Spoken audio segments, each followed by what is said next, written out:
Happy Wednesday. We made it to hump day. 2 more days. Uh, I'm here with Winnie Archer and Melissa Bourbon. Thank you so much for joining me. I'm so excited to have you. I love the bread shop. And I usually just open the floor with letting you tell us about your series, a little synopsis from each, or show us the books, however you want to do it. Okay, well, thank you so much for having me. I really appreciate it, and to know that you love my book so much that you wanted to talk to me is just especially wonderful. I really appreciate that. Absolutely. So thank you, and thank you for having me on your show. Absolutely. So I am Melissa Bourbon, and I write as Winnie Archer. I have the One Shop Bread Shop series, which is what I write as Winnie Archer. And this has, I think it's 8 books now. Then I have the Magical Dressmaking Mystery Series. So the first one is Pleading for Mercy. This I write as Melissa Bourbon. Bourbon is my actual maiden name. So this was my second series, this particular Magical Dressmaking series. And then when the Bread Shop series sold, it was with a new publisher. And so they asked me to take a new name because that way they could release that series as a debut. They would get co-op space, things like that. And so I chose Winnie Archer because Winifred is my grandmother's name on my dad's side, and Archer is the family surname on my mom's side. If I had to have another name, I wanted it to be something that was meaningful to me. So that is why Winnie Archer. I love that. Yeah, I do too. And it's nice. I feel like, I think of them every time I say that name. So it feels like it's honoring them, and it just keeps them also really present for me, which is nice. So this is as Melissa. Sorry? I'm sorry. I was just going to say, did that get a new cover? Yes. Okay. So it was initially published by Penguin Random House, and this was probably in, I think, maybe 2010, 2011, something like that. And a couple of years ago, I got the rights back to the whole series because I had it as a 10-year span on my contract, and they were very lovely and just gave me the rights back. So created new covers and have them out now on my own, which is also, it's been an incredibly challenging experience to write indie and work indie. There's just so much to learn, but also very gratifying and very rewarding and a little more lucrative because I get to keep the majority of the money, rather than just such a small fraction that comes to the author. So that's been really nice too. So this is completely recovered, redone, same titles. And I just think they're beautiful. The covers are. I love the purple. I really like it. It's amazing. Yeah, I think so too. And it has a little paranormal element in that Harlow Cassidy is my main character in this series, and she's a descendant of Butch Cassidy in an alternate reality. So if he had left behind the pregnant love of his life, which is what he did in my story, Texana Harlow is her name. Texana is actually an ancestor of mine also. So I just love that name. I love to pull in things from my family into my series. Cool. But so in my alternate history, Harlow is a descendant of Butch Cassidy, and Butch makes a wish in an Argentinian fountain that his descendants will be charmed, basically.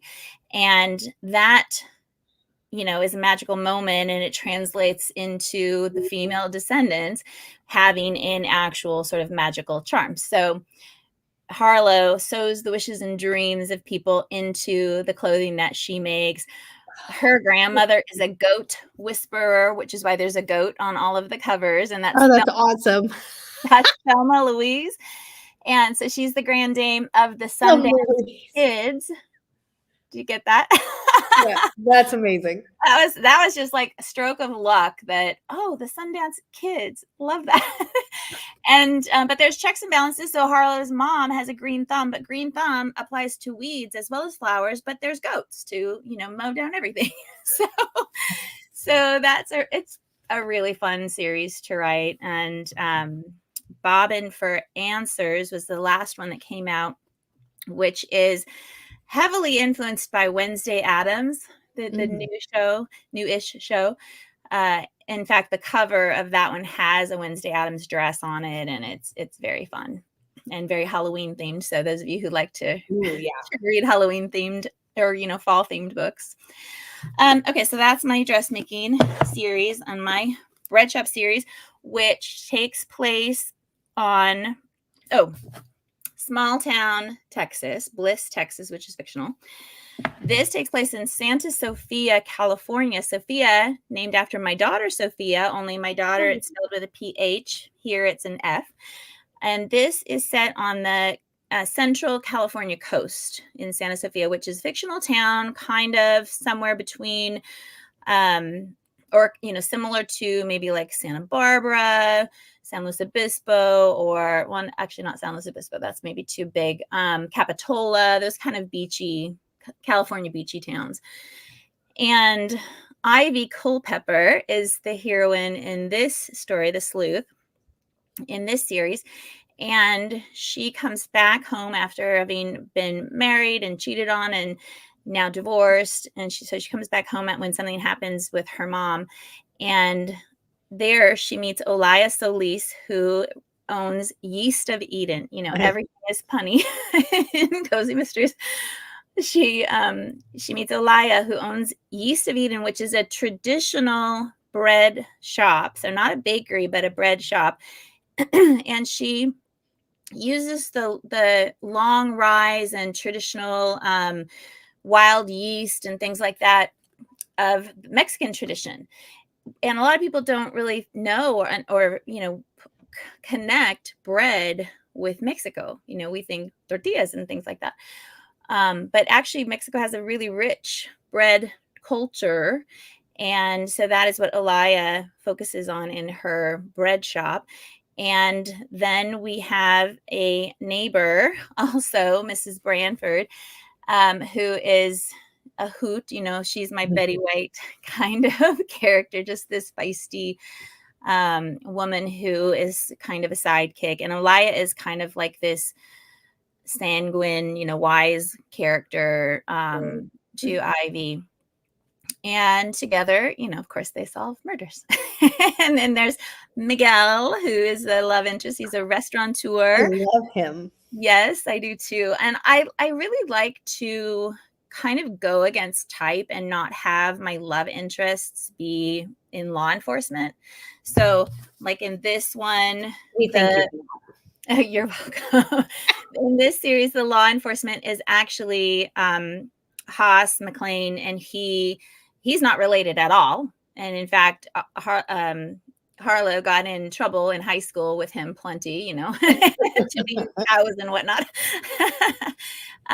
But there is, they do become more strongly connected. I won't reveal that because it happens in a later book. But anyway, so he's not the family. Law enforcement is not family. And in this one, the law enforcement is actually Ivy's best friend, Emmeline. So they've been best friends forever, and she's the deputy sheriff.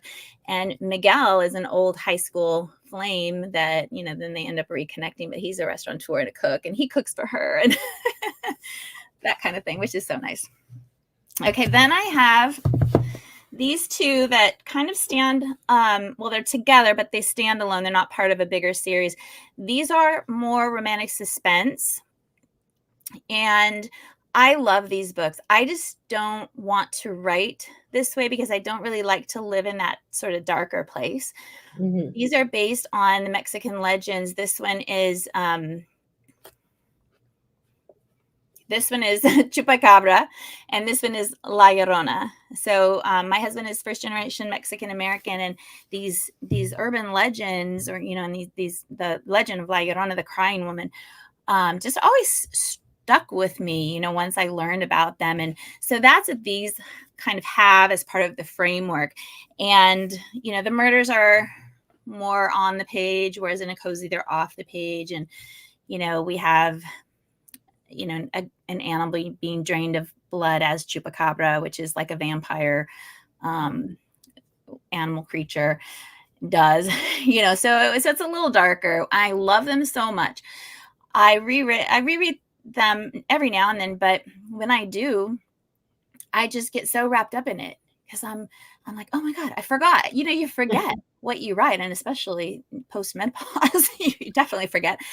And so I just am like turning the pages going, oh my God, what's going to happen next? What's going to happen next? I actually really love those books so much, but I just don't want to write them, because it's just a little too dark.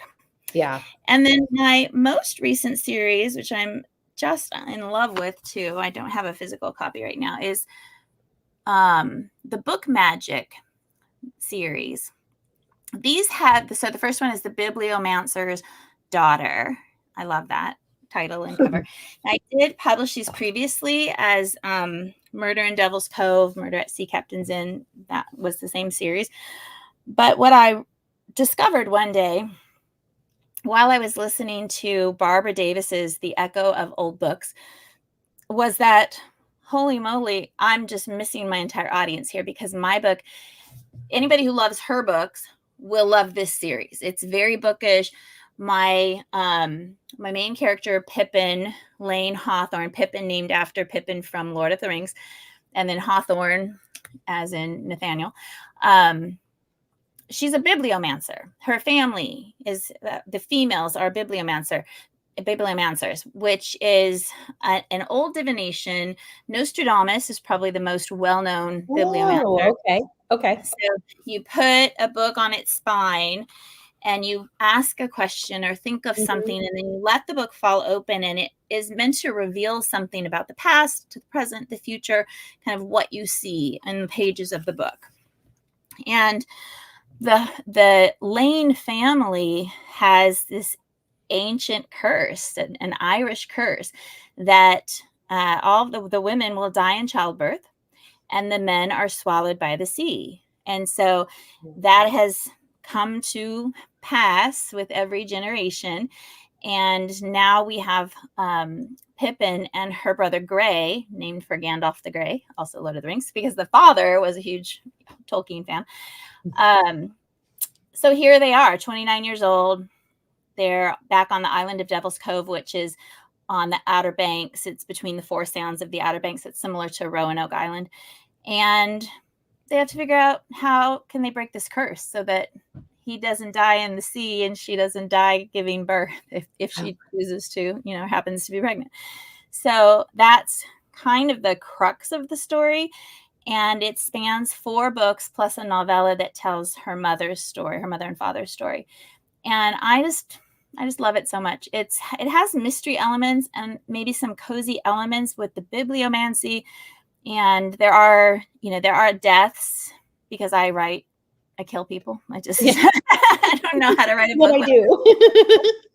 But it's not a traditional mystery series. It's more, I would say, women's fiction with mystery and cozy elements. But yeah, The Bibliomancer's Daughter, I'm just absolutely crazy about it. Awesome. Yeah. I love that you incorporate so much of your family through either names or just like nods to them. That's really awesome. That's really neat. Yeah. They love that too. There's some people that want to say hello. Hi, hello. Sonia has an amazing YouTube channel. She reads a lot of cozies. Hi, Cajun. Cajun is a cozy mystery expert. If you need to know anything about she's your gal. Okay. Oh, yes. Absolutely. I hope you're feeling better. Hi, Yvette. She says, looking forward to this. Excellent. Thank you. Jennifer says, hello, everyone. That is so sweet how you chose your name. I think it was when you were talking about your grandmother. Winnie Archer. Oh, thank you. Yeah, that's really cool.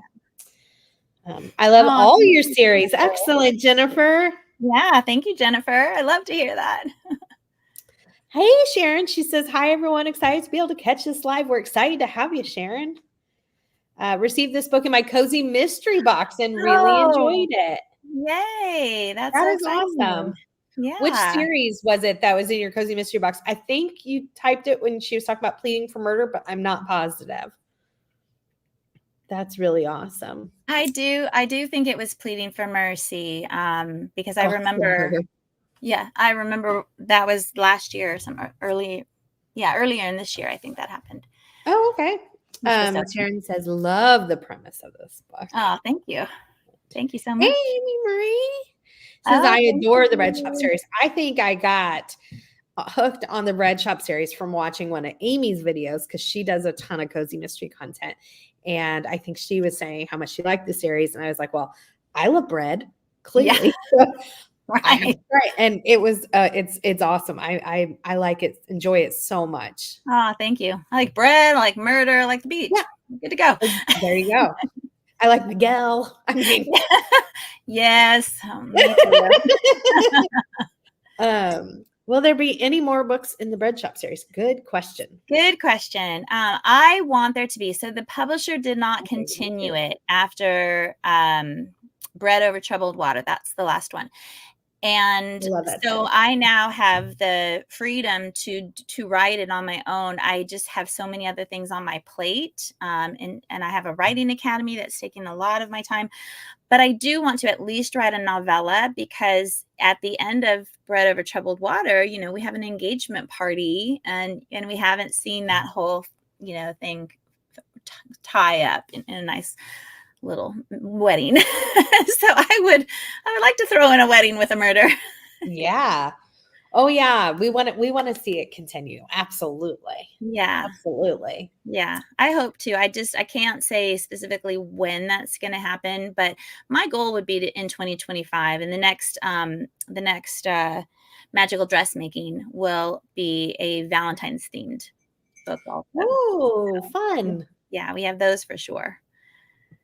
Hey, Maddie. She says, hello. I just happened to pick up Needed to Death today at my library. So amazing to see this. What are the odds, Maddie? It's so good. Thank you. I hope you like it, Maddie. Absolutely. Maddie, you'll adore it. I agree. Cajun said, I love you just because the love interest is not law enforcement. I told her we appreciate that. Yeah. Yeah. Those little tropes. I try to shake things up a little bit because I think it gets, you know, I get tired of it myself. So I don't want to write something that I'm tired of reading. So I try and put a little twist in there somehow. Yeah. I am very happy about that. Thank you. I am on the mend. Thank goodness, Sonia. Pleading from her. Thank you. Yeah, that's the book box. I figured Yvette because I thought that's when you put up the comment. I wasn't for positive. Mm-hmm. I need to read this series. I need to. I did there. I love making bread. See what I did there? She does make some pretty awesome bread. Oh, buddy, read it with Maddie. Maddie has a fantastic YouTube channel too. That sounds awesome to me. Sonia says yes. Maddie, we can make bread. I think all but maybe one of those books have recipes in the back, and the one that doesn't, the publisher just forgot. I don't know exactly what happened, but they neglected to put the recipes in, but the rest do have recipes, which is fun too. It is really fun. I always enjoy that.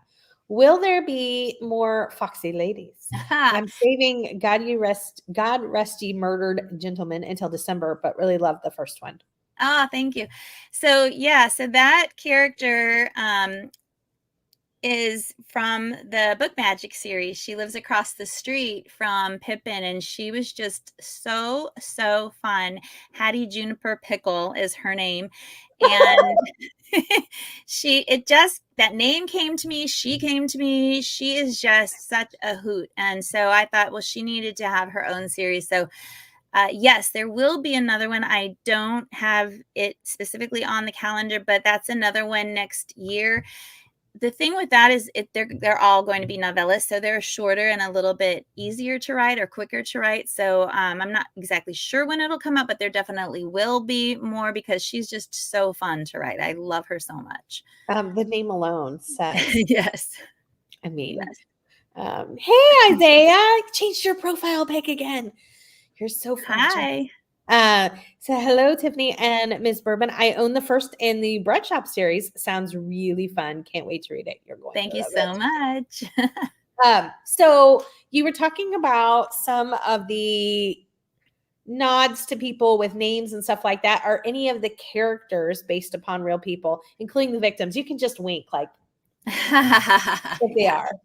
are. Um, so the nods to my family, those are mostly in the magical dressmaking series, and it's through the names somewhat, but also through their quilting. You know, my mom's family, the generations of quilters. So there's one book which is Deadly Patterns, which has this whole quilting theme in it, and so I try to I don't even necessarily try. I mean, it just sort of comes out because that I feel like that series is so connected to my family and who the women in my family are.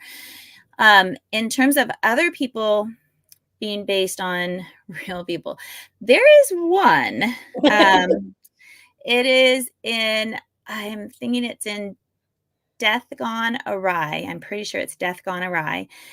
And um, the name is an anagram for someone who was in my life for a short period of time, but just a really not nice person. Very, very, very, I don't want to say evil, but, you know, just a really unlikable person. And, you know, why not put that person in the book? Why not? I would. um, so, so when you write, you have quite a few different series. Which character do you think you're most like? Like, which main character do you think you're most like? So we were talking about this a little bit before we went live. My very first series, I didn't even talk about that. My very first series was the Lola Cruz mystery series, and I don't have one handy right here. So that my first book came out in 2008, and that was Living the Vida Lola. Then there's there's Hasta La Vista Lola, then Bare Naked Lola, then Drop Dead Lola, and then What Lola Wants. And then there's Lola Baby, which is a Christmas novella that came out last year. And I used to say that Lola is my alter ego if I were younger than I am now, and even younger than I was when it came out, because she's in her late 20s, and Latina, because she's Latina, and her family is very much based on my husband's family, and sexier because, you know, she just is, and a PI. So I love to say I'm most like her, except pretty much not at all. I can totally see it. You got it. Yeah. I think probably, you know, the actual true answer to that is probably similar to how other people that you've talked with answer, which is there's a little bit of us in all of the characters that we write, especially our protagonists or our sleuths. So I would say, yes, each of my characters has parts of me, but I almost feel like they're not better versions of me. They're just different versions of me. You know, I'm definitely an introvert, although I feel like I'm talking so much right now, but in general, I am an introvert.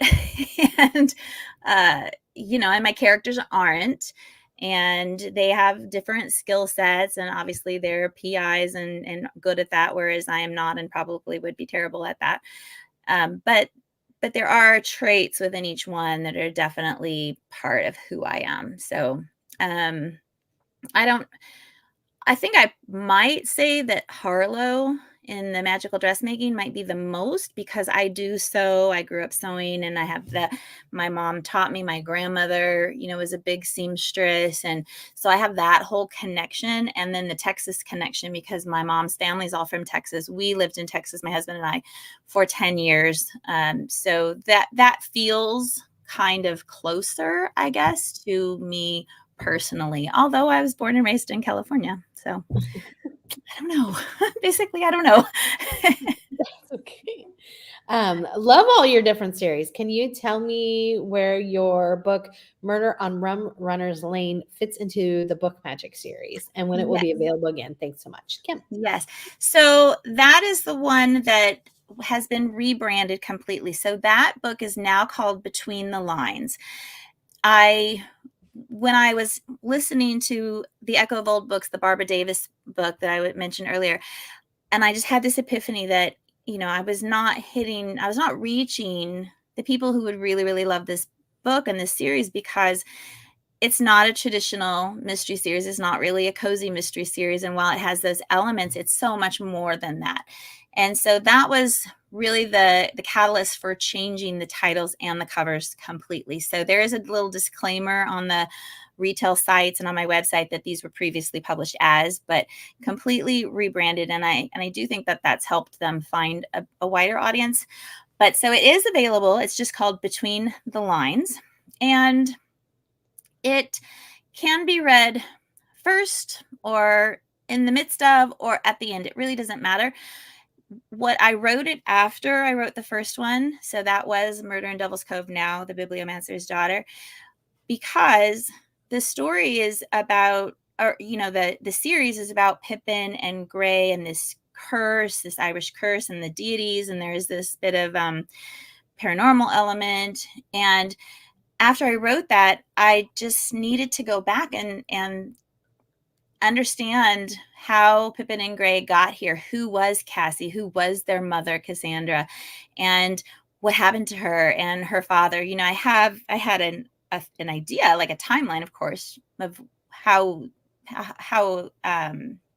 what happened to them and how it was that Pippin and Gray ended up on this island without them.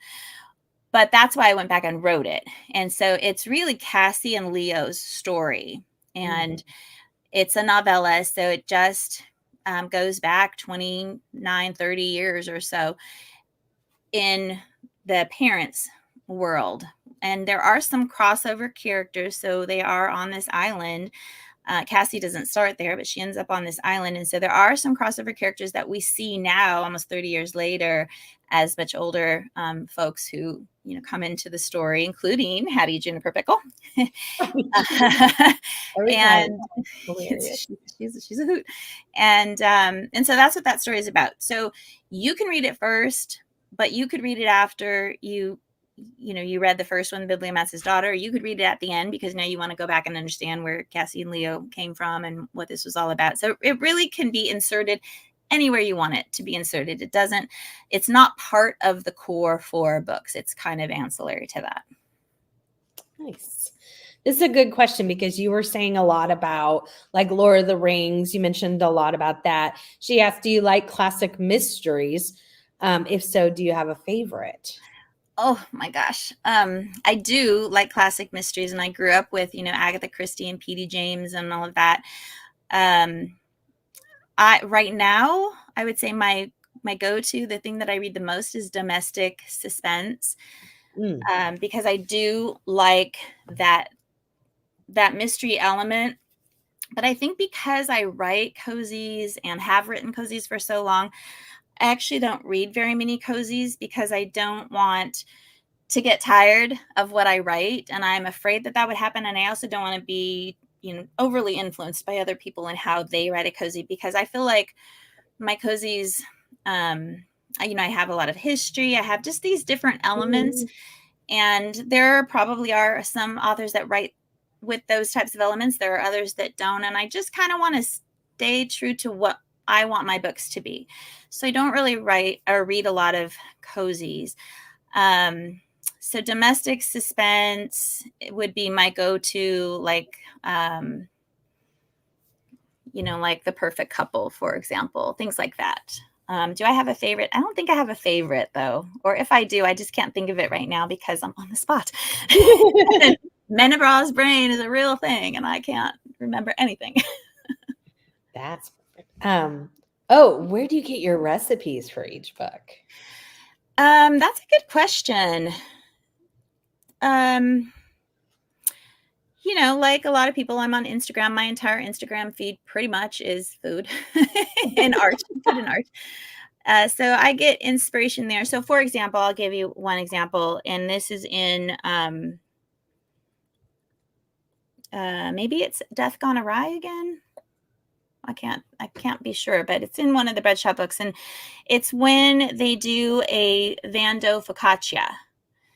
And the inspiration for that was straight from Instagram. So there's the Vineyard Baker who has a feed. She's amazing. She's sort of created this Van Doe focaccia, which is, just focaccia rolled out, and then you take all the veggies and whatnot and then make a Van Gogh style-ish painting. And they're just so fun and so cool. And so that became the inspiration for the big, bread tie-in for that particular book. And then I reached out and I interviewed her because I wanted to use her recipe, and she was very gracious, and I have her recipe in the back of that particular book. Oh, cool. Yeah. So, there was another one, himbasha was the recipe, and it's an African bread, kind of a flat bread. And I really can't remember which book that's in. I can't remember. But anyway, that was an inspiration. I was just looking for something different. So I wasn't going to do the same thing over and over again. And like babka, because there's a connection with Ivy's mother to the Eastern Europe. So I have babka, which is Russian, and then I have other breads that kind of connect there. So it sort of depends on what the plot is and in what way I can tie in some bread that might be interesting. Like in one book, Miguel makes tortas for Ivy. So he makes these sandwiches. And so that's one of the recipes in there. So it's I don't know, they just come based on, how the plot develops and how I might be able to incorporate some type of bread that's maybe a little bit unusual or different or just not the same old thing. Do you practice them and all of that? Do you? Yes, for the most part, I do. Also, we are gluten-free in my household. We have a couple of kids with celiac and intolerance, and myself included. And so I'm really trying to master gluten-free sourdough bread and other things like that. So I have had other people make the recipes sometimes too. And sometimes I have a gluten-free version of it so that it's out there and it's in both ways. And like the popovers are in one of the books, and they're the Gruyere and black pepper popovers, which I love so much. And you can make those gluten-free or regular. So yes, I do make the recipes, or I have somebody else make them to make sure that they work. And if they're not gluten-free, or it would be hard to translate that into something that's gluten-free and successful. Nice. Cav said, I see Pleading for Mercy available as an audiobook on the American Amazon, but not on the Canadian. Will it become available up here? I hope so. I'm trying to get that whole series into audio, and it's quite an endeavor, and takes a lot of time, and it takes some capital. So yes, my goal is to have that whole entire series available everywhere. Just not there quite yet, but I will actually work on that now that I know. Hey, Layback, she said, hello. I just finished the first book in the Bread Shop series. It was so good. Can't wait to read more. Thank you so much. She had a question about writing, and then we can segue in that because I always have a couple questions. She said, with your writing so many series, do you ever get characters mixed up? Not usually. More when I'm talking about them like this, I have to think, okay, wait, which character's in that book? Which sleuth is in this book? Where does that one take place? But when I'm writing, I'm generally writing one at a time. And so, I don't really get them mixed up. And I think that they're all their own people enough that the traits and kind of who they are don't really cross over at all, because to me, it feels like I'm visiting friends when I write them. Like these are, I'm not, I don't have multiple personalities going on, but I feel like they're in my head. I really love these people, and I feel like I know how they would respond and what they would say and how they would act. And they're all different from one another. So generally speaking, I don't get them confused. And part of that is just writing one book at a time and not mixing up the series. But even so, there have been times when I've had to juggle two different series, or I'm writing something and doing copy edits, or final page proofs or something on another, and you have to keep them separate. And again, I feel like I'm able to, just because I feel like they're so unique in my mind anyway. So when you sit down to write, are you a plotter? Are you a pantser? Or I want to coin this term. So Okay. saggy pantser, what you can imagine. So what is your kind of writing style? And do you do a certain do you have a schedule for writing? Do you do so many words a day, or how do you do that? Yeah, that's a great question. I was a public school teacher for a long time when I was first writing, and now I'm fortunate enough to be able to write full time, but I am a teacher at heart. And so I taught creative writing to adults through the continuing education programs at Southern Methodist University. I've done programs with the OLLI program, the Osher Lifelong Learning Program here in North Carolina with Duke and with UNC. So teaching is in my blood. Writing is in my blood too. And so I've created an academy called Writer Spark Academy. And there I write articles, and I have courses that I teach online, video based. So that has taken a lot of my time in the last probably 2 years, which is why my writing is coming a little bit more slowly lately. I also have a book cover design branch of that. So I make book covers as well. So I feel like I'm really, really busy. So I will go back to when I didn't have all of that going on. And I will say that my goal when I'm writing a book is about 1,500 to 2,000 words a day. And usually I can get that because I am not a hardcore plotter, but I'm not a pantser either. So I guess, does that mean I'm a saggy pantser? So I have the roadmap in my mind, right? I know who did it, or where it's going, essentially. Starting in California, ending in New York. I just don't know how I'm going to get there necessarily with all the plot points. But that's part of the magic for me, is just that I have these magical aha moments when I'm writing that I never could have plotted in the first place. So when I was writing the Book Magic series and this 2,000-year-old curse, and I, would go start to research something because I needed to have a little bit more detail, and inevitably that would take me somewhere else. That would take me somewhere else to this, oh my God, that is the perfect element to include in this story. I never could have plotted that. So I love those magical moments when something brilliant happens during the writing process. So yeah, definitely somewhere in between that plotter and pantser, because I just love those moments so much. And like I said, 1,500 to 2,000 words. I have another series that my agent is currently shopping right now too. So kind of on hold a little bit to see what's going to happen with that. Hopefully we'll hear soon. So fingers crossed. Yes. Fingers crossed. I feel like I always know how people are going to answer that question of like, are you a plotter or a pantser or a saggy pantser? Saggy bottom. I just think of the Saggy Bottom brothers. What is it from the Coen brothers movie with George Clooney? And they aren't they the Saggy Bottom brothers, but they oh God, what is that called? Does anybody know what that's called? Somebody will know, and they will tell us. Please, somebody tell us, because that's going to really bug me. Where they're escaped convicts, and it's just really kind of quirky, and they sing. They are like a little singing group that coincidentally starts, and I think they're called the Saggy Bottom Boys or something like that. Anyway. Well, I like that title.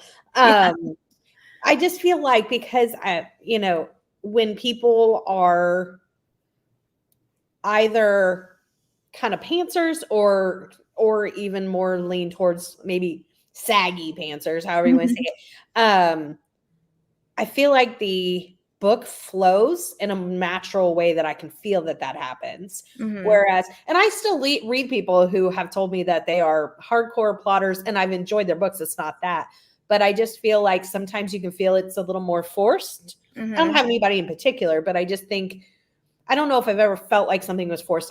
But I do feel when something is more natural. Like I feel like, oh, I think they thought it was going to go this way, and then suddenly this person popped up and like, no, I killed him, and then they kind of changed direction. Yeah.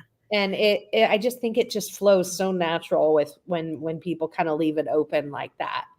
I think so too, and I think you just never know what's going to happen. In the Book Magic series, there's this character that suddenly appears, and I didn't have her planned.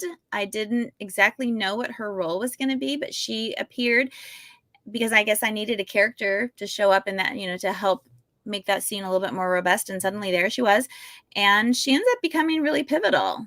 So you never know. But I love it. and if I was a really hardcore plotter, I wouldn't want to prevent myself from being open to those moments, and then, being able to sort of welcome them in and run with it because it doesn't, diverges from my plot. So, right. Yeah. Right. Exactly. This is why she's my book bestie. When she said, "Hey, bestie," this is why she said, "Can't wait to read it. I'm sure it will rise to my." She did. Yeah, you're good. You're good. Yeah, you get the puns down. I love them so much.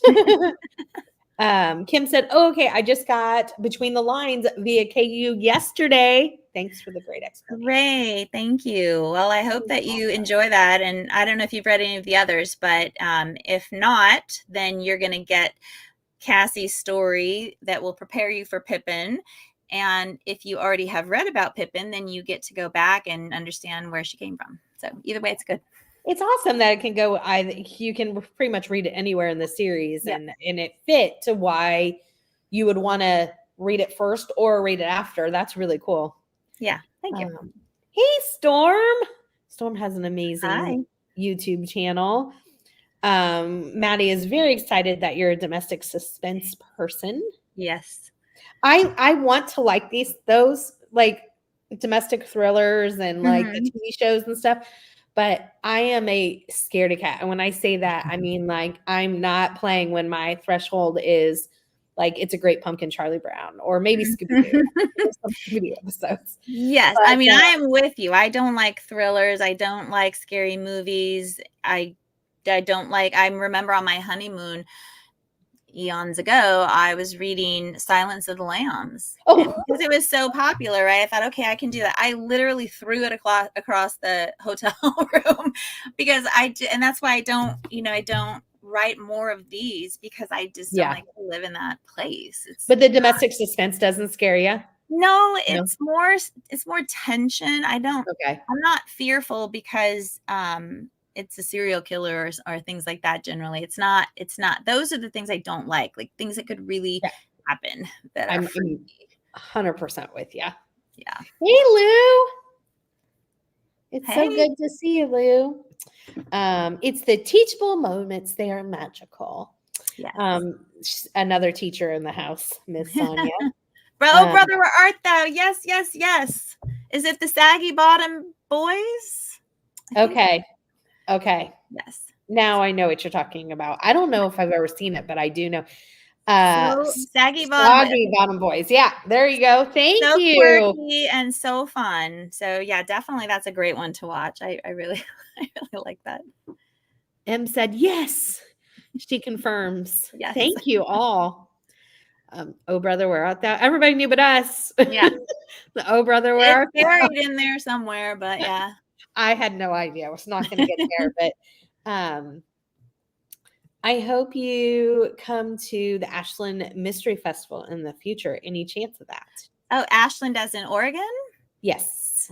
Well, I don't know. I don't know how that works. If you're invited or you apply. So I'm in North Carolina. I do have family still in California. So if I can connect it to a trip out there, then maybe. Yeah, I need to look up more about it. Yeah, Ellie Alexander puts it on, but I don't know how she does the author setup or anything like that. It's in October, but you could always just come. Just come, yeah. I mean, it's open to readers. You're a reader too. Indeed. Yes. Yeah, well, I will definitely put that in my noggin and think on it. Now I do know that song. She said, "Now I've got Man of Constant Sorrow in my head." Yeah, Okay. I think I just want to go listen to the soundtrack after this. Yes, I'm a self-proclaimed and proud scaredy cat. See, with Same. you, I am with you. Same. So I had kind of warned you I was going to ask this. I do this as a favor to you because I want y'all to be prepared. If Hallmark called you up and was like, "Hey, we really want to turn this whichever series into a movie series," knock on wood that happens. Right. And I'm sure they would absolutely, first question would be, who do you want to play these characters? Do you have characters in mind that fit the bill for your characters? A little bit. I do like to cast my characters, but sometimes it's just with pictures, not necessarily people, or real actors. But I do like to cast them sometimes. So, all right. And first of all, I really like. We were looking this up. He was Fez on that 70s show. So Wilmer Valdemara, I think is his name. Now he's on NCIS, I think. And I think he would make a great Manny Camacho in my Lola Cruz series. He also maybe could be a good Miguel, I think. I thought you were going to say Miguel. I don't Yeah. know the other characters, but I thought you were going to say Miguel. Yeah. Well, Manny is muy misterioso. He's like he's like super PI. So and Miguel is just a good guy. So I don't know. I think that he could play either character because he was Vez in that 70s show, and that was a very different light person, right? Or character. So he's versatile. So I think him. So I'll start with the Lola Cruz series. Jack Callahan is the love interest there. There's a little triangle going on, but really it's Team Jack. And Timothy Oliphant was always my inspiration for him. Now, I wrote this when it was 2006, so it's been a while. So all of these are when these folks are younger, pretty much. So Timothy Oliphant, when he was a bit younger, was Jack Callahan, just that face and that just like quirky smile. And then Adria Arjón, it would be, I think, the most current, I think she's Guatemalan or something, actress that could play Lola. Initially, I had Jennifer Lopez, that sort of character in mind. And in fact, Jennifer Lopez's production company looked at that whole series for a TV show, but they went with something else, sadly, which didn't last past the pilot. So that was unfortunate. Obviously she's too old to play this character now, but in her heyday, or her late 20s, she would have been good too. Pippin, in my book magic, I always picture Hilary Burton. I love Hilary Burton. Yeah, she just has this quality that I think embodies who Pippin is. And interestingly, she, I believe, has a house on the Outer Banks. I live in North Carolina, and this series is set on the Outer Banks, and she has a house there. Jeffrey D. Morgan has a house there. Yes.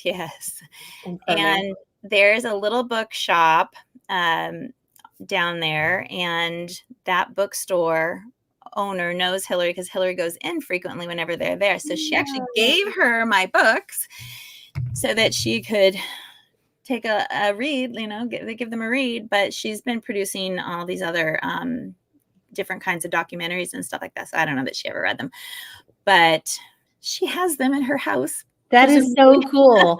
It's the same house with Jeffrey D. Morgan. I know. I mean, it's worth a mention. I'm just yeah. If there was a character that he could play, oh man, I'd do that in a heartbeat. Who else? So I always pictured for Harlow, I kind of pictured Sandra Bullock from the Hope Floats era, kind of this Texan woman, although not depressed and sad like she is in Hope Floats, but that kind of look, that's kind of how I envisioned Harlow. And let me think. I don't know about Ivy per se. Do you have somebody that in mind for Ivy. Who would be good for that character? How old actually is Ivy? She's I want to say she's 35 or 36, I think. Because I think that America Ferrera Oh yeah. would be good. Yeah. I love her. Um, Yeah. I I don't don't know. know. Yeah, that's a hard one because I hadn't really thought of anybody for her. And then the bread shop owner, I can never remember her name correctly. Alaya Solis. Rita Moreno is who I Alaya. picture for her. Oh, okay. Okay. Yeah. Nice. Yeah. And then Will Flores in the dressmaking, also Latino. I guess we'll just go with Wilmer again. I don't know.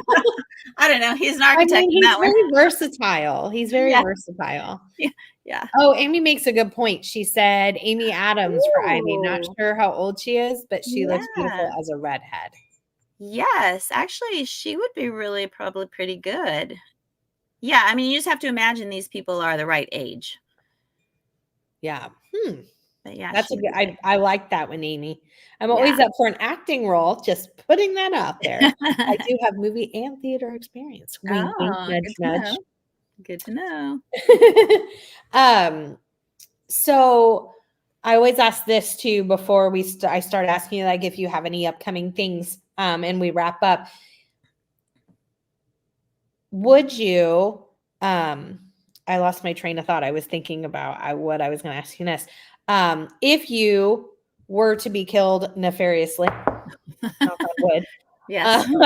or something, who would you want to solve your crime? Who do you think is a detective that you want to avenge your crime from a book or TV show or movie? From a Anybody. series? Okay. Well, Or pastor, does not matter. I guess I would think maybe Hercule Poirot because he's just so brilliant and I grew up with him, so he knows me well. We go way back. So maybe he would have enough insight to really do it. No, you know what, I really always grew up loving, I don't know, before book boyfriends were a thing. My book boyfriend was Archie Goodwin from the Nero Wolfe series. So maybe him. We go way back too. That's awesome.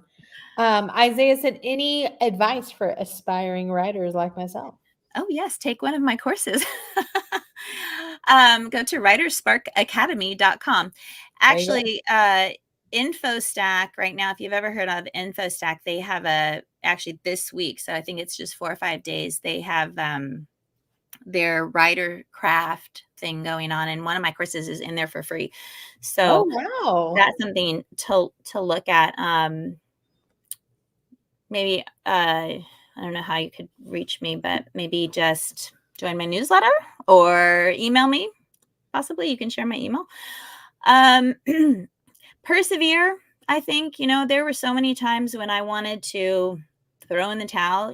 I started writing when we had to type out queries and put them in the envelope with a self-addressed stamped envelope to come back to us. And I probably had 40 rejections, and there were so many times when I wanted to just throw in the towel, and people around me boosted me up. My husband was great and just said, keep going, keep going, keep going, because it's a numbers game. And I did. And then, I finally had that moment when I had 2 people who wanted to represent me, and then I had my first book sold and all of that. So I think that one of the first things is to persevere, to just not give up, because if you give up, you will never get there. And if you don't give up, you have every possibility of getting there, whatever there is to you, whether that's indie publishing or traditional publishing.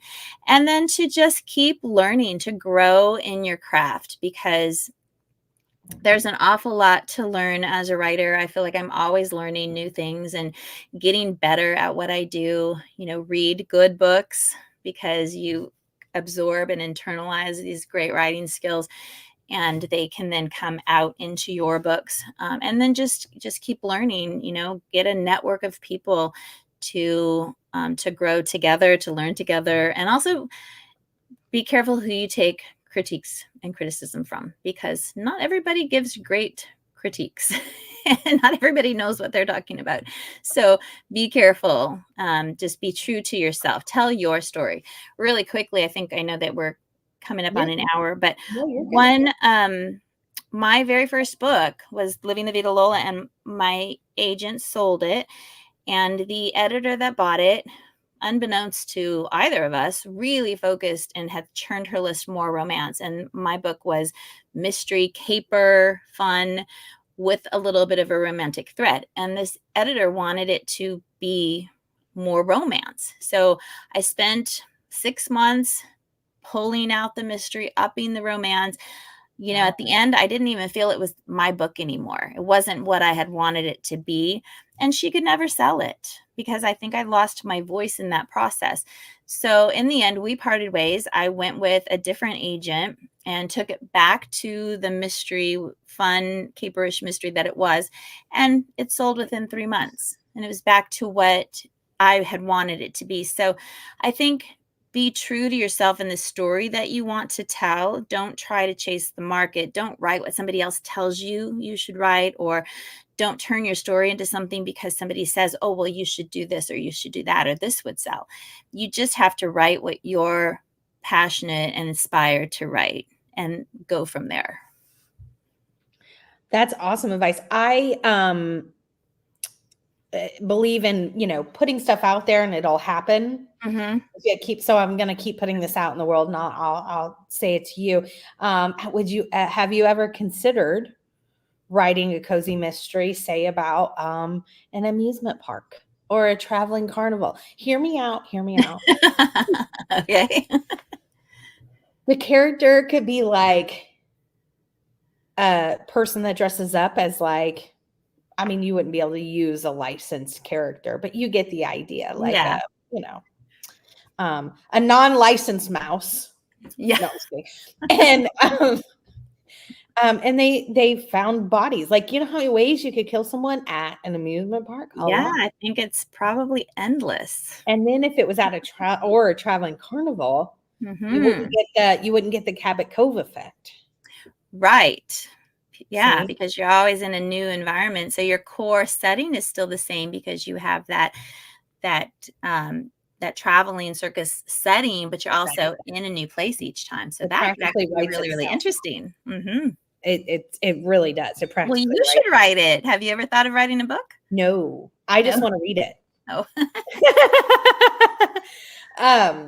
So okay, well, I'll help you put it out there into the universe. How that? There. I feel like if I say it enough, it's going to happen. Yes. So real quick, the Academy, tell us again the website, and it's all online, right? So if somebody wasn't in your area, they could do it online and all that. Yes, it's all online. They're video courses. So there's one that's how to write a novel. There's one on how to write a cozy mystery. Ooh. The one that's free right now as part of the InfoStack thing. So the InfoStack, it's $49. I think it's for 5 more days. And you get 30 different products, courses, classes, offerings from all of these authors for that $49. And you have lifetime access to these things. So it's a great deal. Yeah, it is a great deal. I did that years ago, and I got so much out of it. So anyway, I have that course, and then I have a memoir writing course. So those are the core ones. And I have a hero's journey one, but I'm kind of redoing it. I'm a huge fan of the hero's journey. And the website is Writer Spark, so 1 S in between there, academy.com. Nice. And everything is accessible through that. And there's articles and hero's journey breakdowns of popular movies. There's just a whole bunch of stuff on there. So that's really neat. Thank you.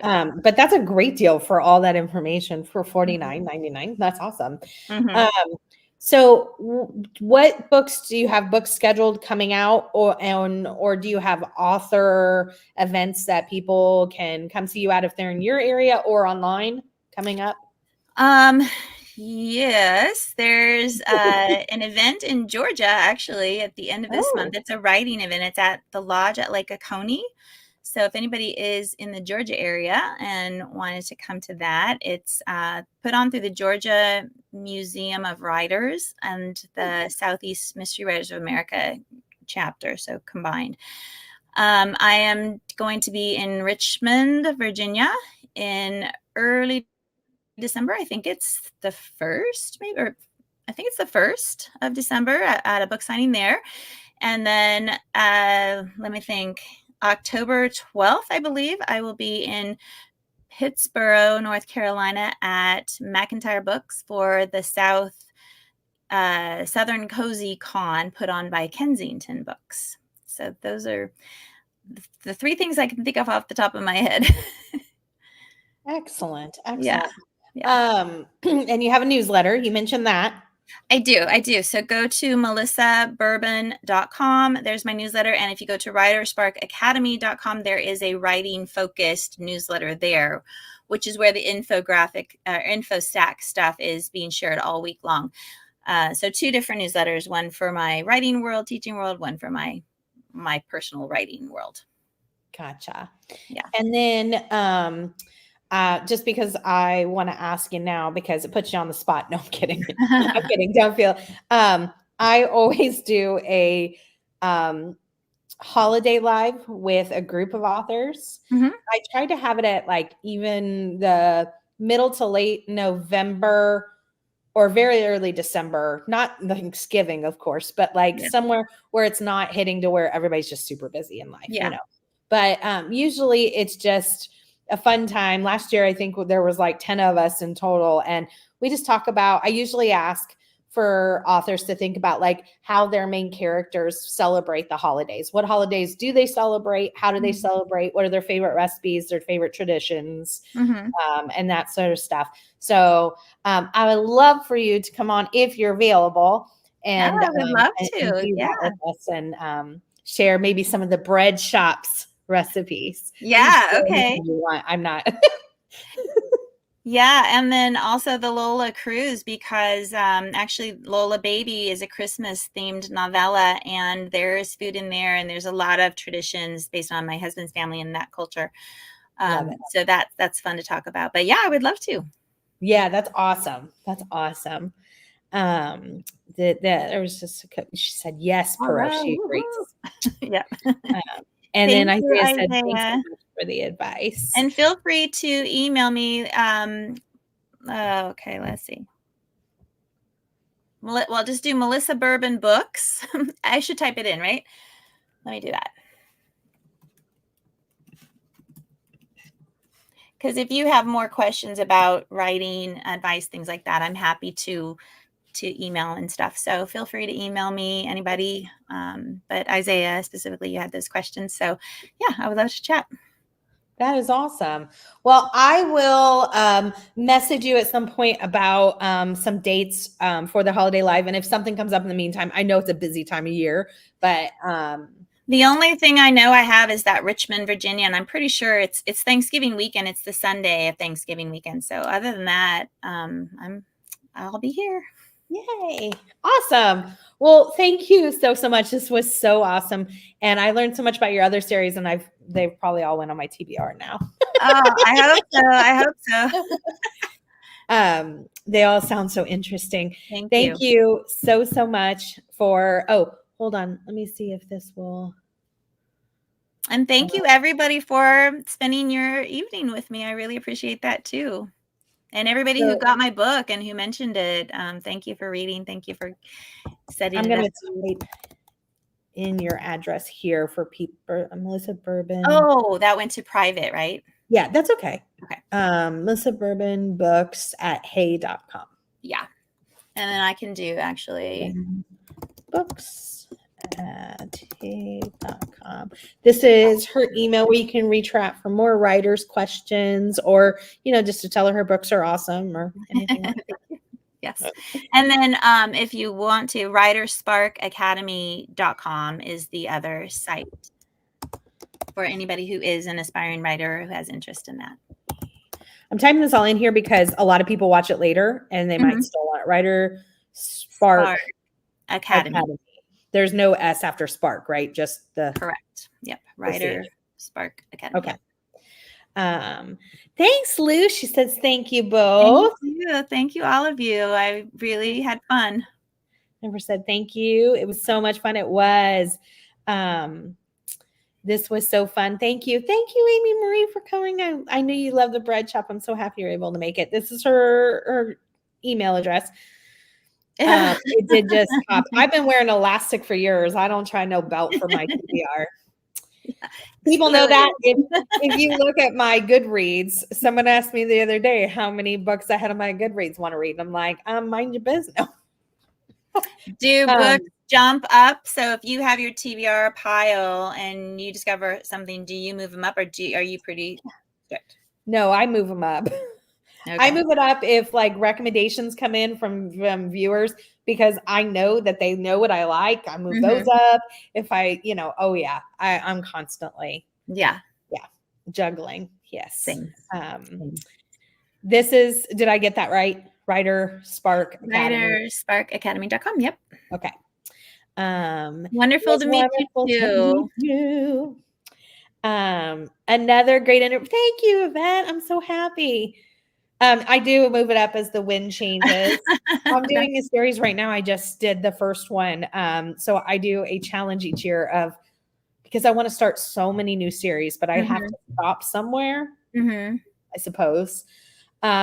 So I'm doing like 24 to start in 2024. Like I start 4 new series. I tried to only start 24. That probably won't happen. It'll be more than that. But yeah. So next year, 25, obviously. But my want to was at 110. Oh, wow. So then I was like, well, if I can get it to 125, my sacrifice, I worked very hard and looked at 15 more from my 6,000 one to read and came up with 125. And then I'm letting the viewers vote. I'm putting up 5 videos of 25 and then they vote for like 5.